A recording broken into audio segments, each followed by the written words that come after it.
தமிழ்நாட்டில் சமூக மாற்றங்கள், அதன் தொடர்ச்சியாக தமிழ் மறுமலர்ச்சி.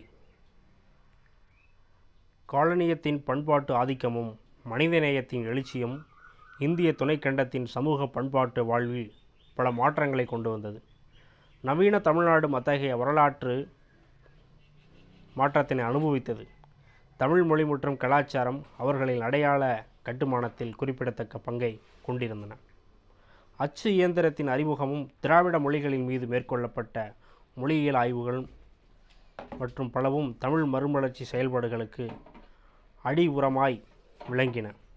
அச்சு இயந்திரத்தின் வருகைக்கு பின்னர் வந்த தொடக்க ஆண்டுகளில் சமயம் சார்ந்த நூல்களை வெளியிடும் முயற்சிகளே பெருமளவில் மேற்கொள்ளப்பட்டன. நாளடைவில் படிப்படியாக நிலைமைகள் மாறின.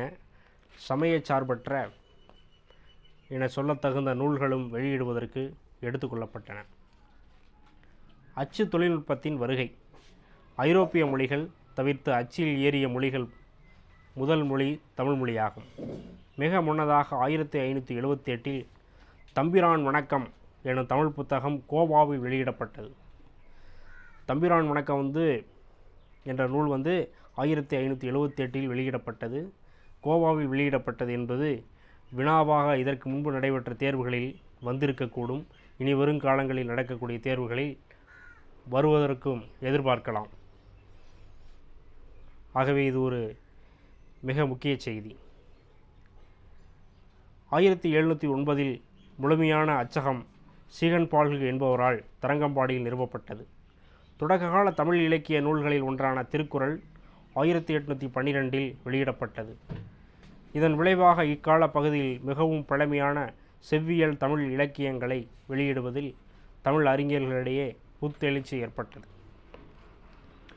19ஆம் நூற்றாண்டில் தமிழ் அறிஞர்களான சி.வை. தாமோதரனார் 1832 1901 வரை, ஓ.வே. சாமிநாதர் அவருடைய காலம் 1855 1942,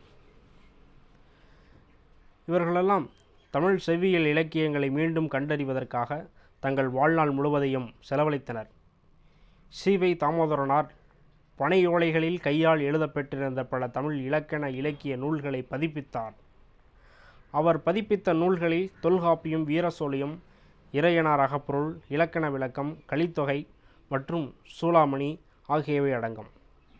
தமிழறிஞர் மீனாட்சி சுந்தரனாரின் மாணவரான உ.வே. சாமிநாதர் செவ்வியல் தமிழ் இலக்கிய நூல்களான சீவக சிந்தாமணி 1887 பத்துப்பாட்டும், 1889 சிலப்பதிகாரமும், 1892 புறநானூறும், 1894 புறப்பொருள் வெண்பாமாலை, 1895 மணிமேகலை, 98 ஐங்குறுநூறு, 1903 பதிற்று 10.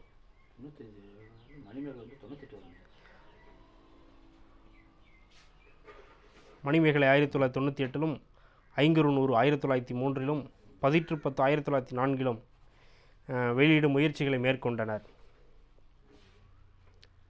இவ்வாறு பழம்பெரும் நூல்கள் வெளியிடப்பட்டது தமிழ் மக்களிடையே தங்கள் வரலாறு, மரபு, மொழி, இலக்கியம் மற்றும் சமயம் ஆகியவை குறித்த விழிப்புணர்வு ஏற்படுத்தியது. நவீன தமிழர்கள் தங்களது சமூக பண்பாட்டு அடையாளங்களை பண்டைய தமிழ் செவ்விலக்கியங்கள் வாயிலாக கண்டறிந்தனர்.